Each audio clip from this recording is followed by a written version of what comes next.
Hi, fellow viewers, to everybody. Good afternoon. My name is Steve. My full name is Steve Hoong. I'm the owner of this video account in this respective website, youtube.com.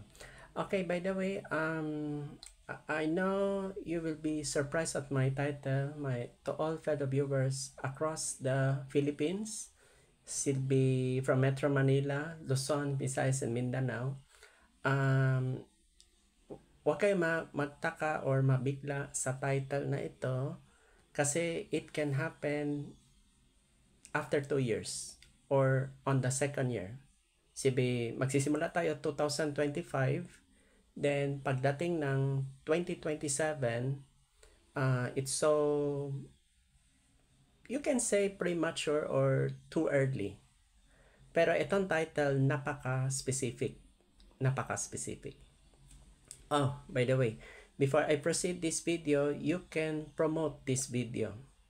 This is not a joke. Totoo tong sinasabi ko.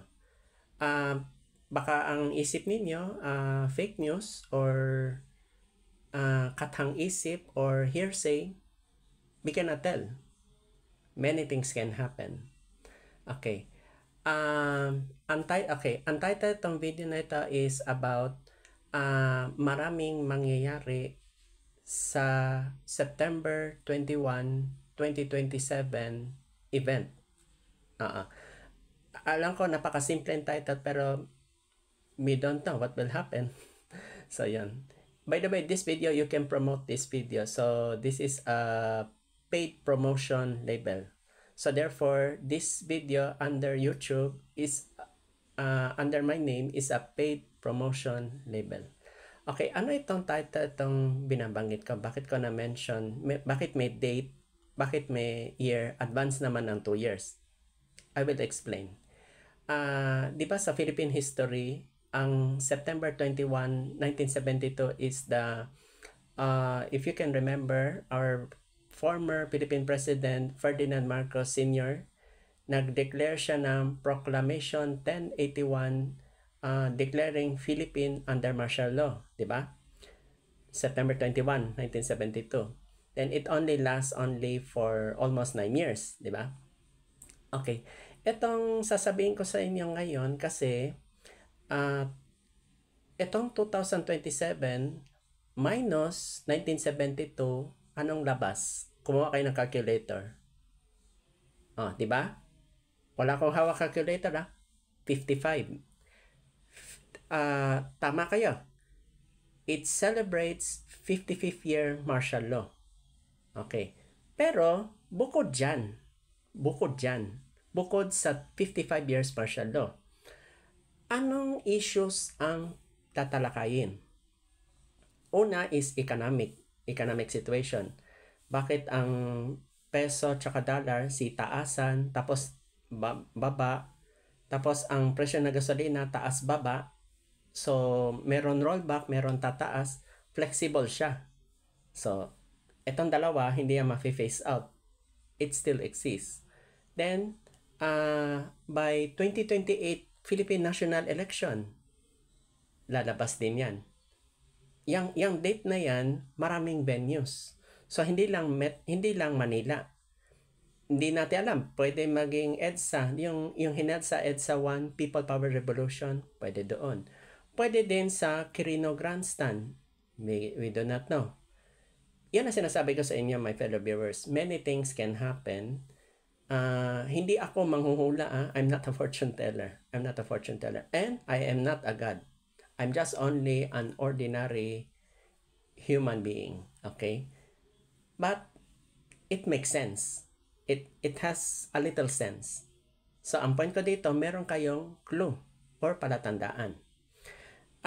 Ito mga key figures, ito mga taong ito, marami sila. May private sector.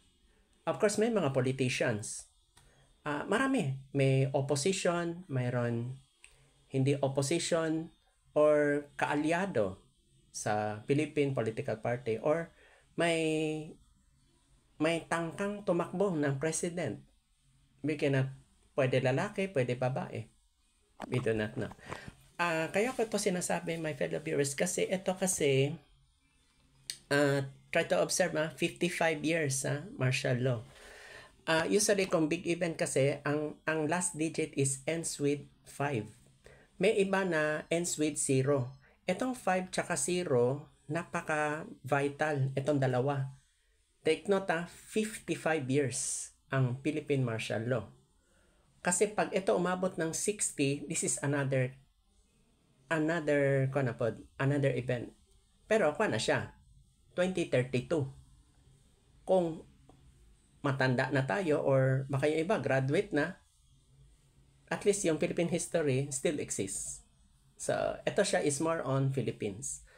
Kaya ko sinasabi kasi maaring may human rights activists mag-join rally or hindi sila nagrarally na human rights. Meron silang advocacy. Yan. Pwede siya agriculture, economics, lahat. Social issues. Yan. So, ang point ko dito sa video na ito is a clue. I'm giving you a clue to all viewers.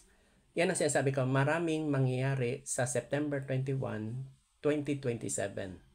Yan. So, ang clue dyan, isang clue dyan is yung 55th year martial law. Kumbaga parang celebrate pero may ibig sabihin. Of course, meron rally. Hindi natin alam, baka magkaroon ng demonstration or maraming kuan.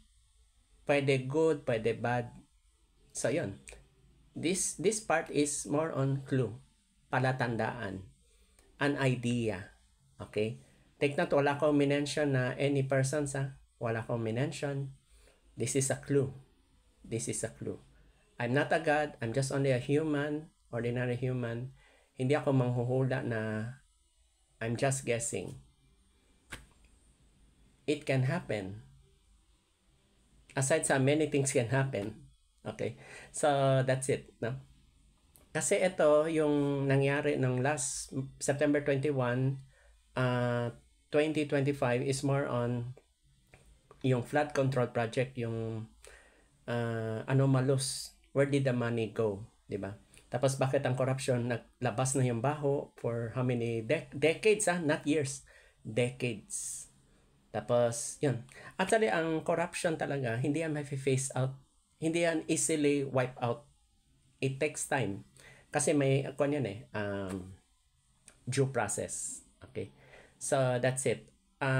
Anyway, this video is not controversial, it's not libelous, but I'm giving you a clue.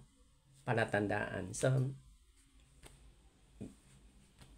we do not know what will happen. Anyway, this is early. Ito kasi habang maaga pa, may kuha na kayo, idea. Okay? Pero wala ko i-mention sino mga persons involved. Wala. This is just only a clue. Okay? Thank you so much for listening this video. Good afternoon.